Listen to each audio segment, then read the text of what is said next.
Hi friends, good morning. Welcome to our next tutorial on core Java.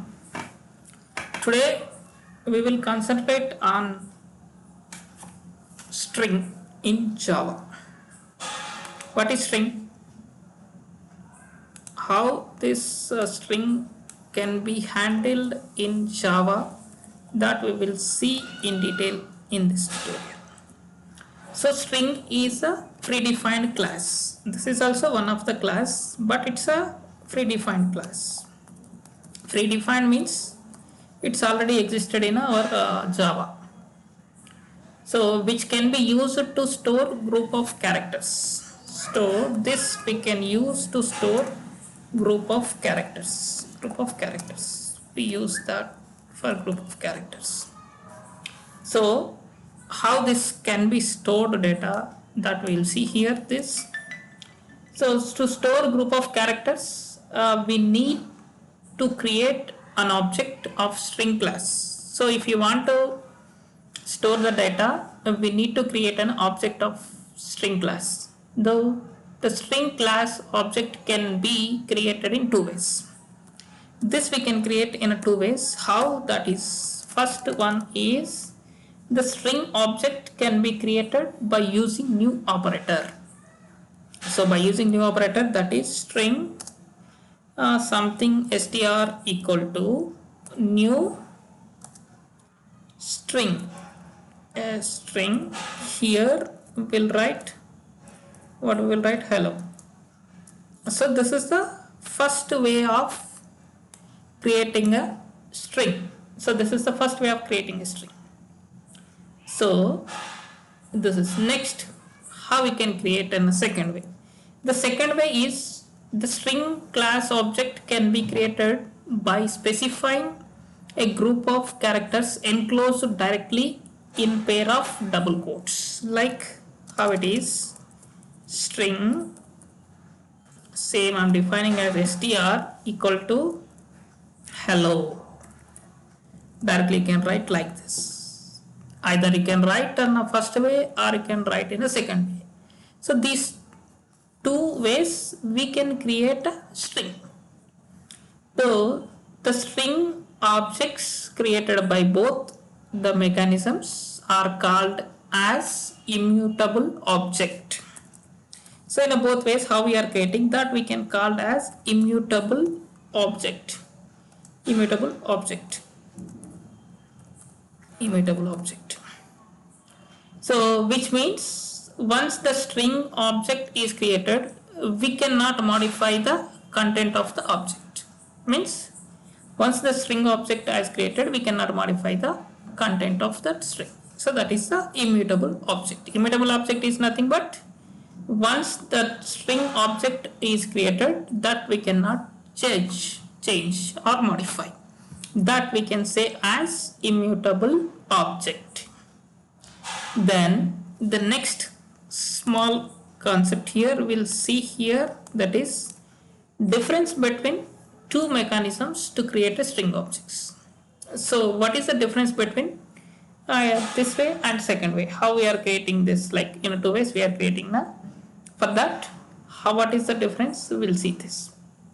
So for that, so in two ways. First we'll see in this tutorial the first way, how means the string str equal to new string.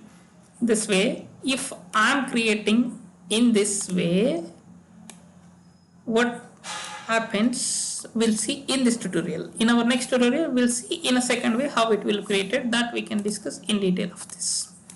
So the first is here string object created by using new operator.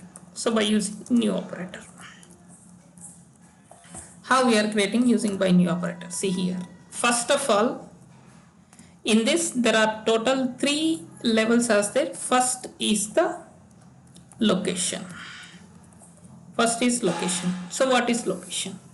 The string objects created by using new operator are stored in one heap memory. So it's stored in a heap memory, that we can say as a location. Means when we are creating in a string by using new operator, it can be stored in a heap memory.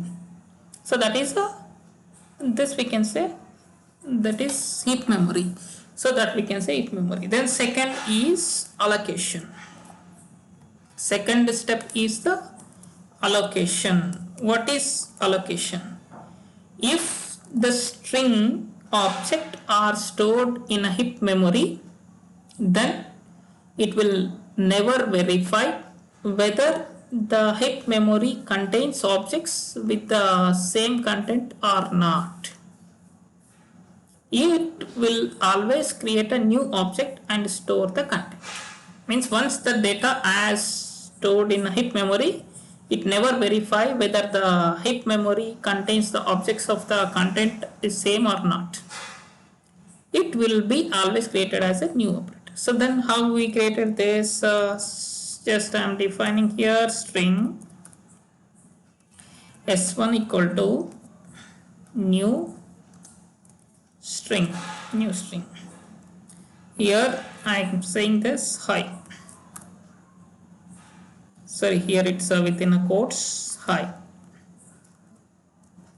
Yes, this is first. Then here s1 equal to new string. S1 equal to new string. Then I am adding one more this boy. For the same I am assigning one more, that is boy. Then string s2 equal to new string, that is boy. So here I am taking this total 3 values. One is the string. Initially I am defining that string is a s1 equal to hi, then that I am replacing by, then s2 is the by. Then how this data can be stored here we can see here. So for example here I'll take 3 here because we have 3 here. Now what will happen here? First what we have the text here, first is the hi,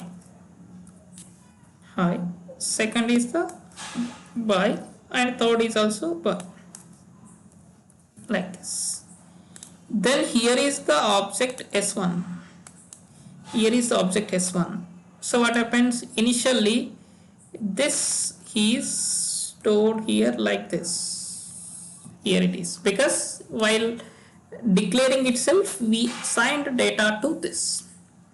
Then second step what happens? This s1 could be replaced by this by.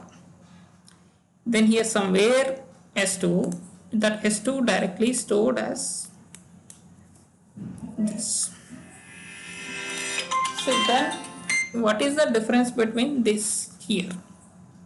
See here, this we can say as a if memory. This all whatever we are showing here, this we can say as an heap memory. This we can say as if memory.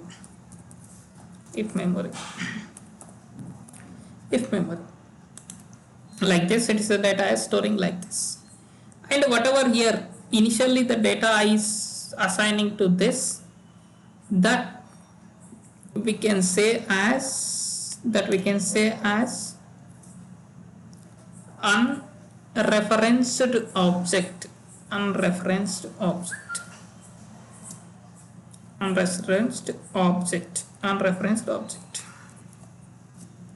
unreferenced object.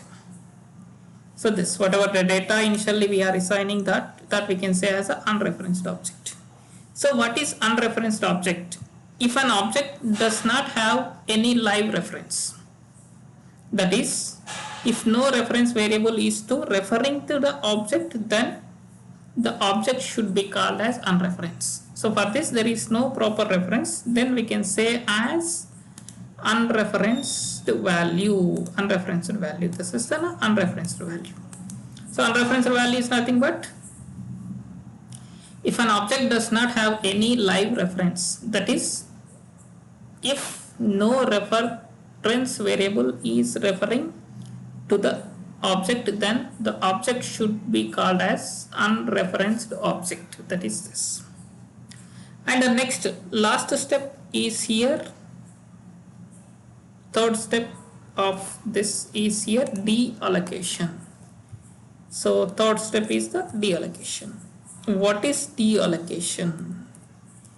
Deallocation is nothing but here, if memory contains unreferenced object, then they will be deallocated by garbage collector. So whenever it is here, this is there, it should be automatically deallocated by garbage collector. Garbage collector will be always, means already we discussed that feature in Java features. Memory allocation and deallocation can be done by garbage collector, so that data should be cleared by the garbage collector. This is how we are defining the string using a new operator in Java. So this is how this. Thank you for watching this. Please subscribe to get more updates. Thank you.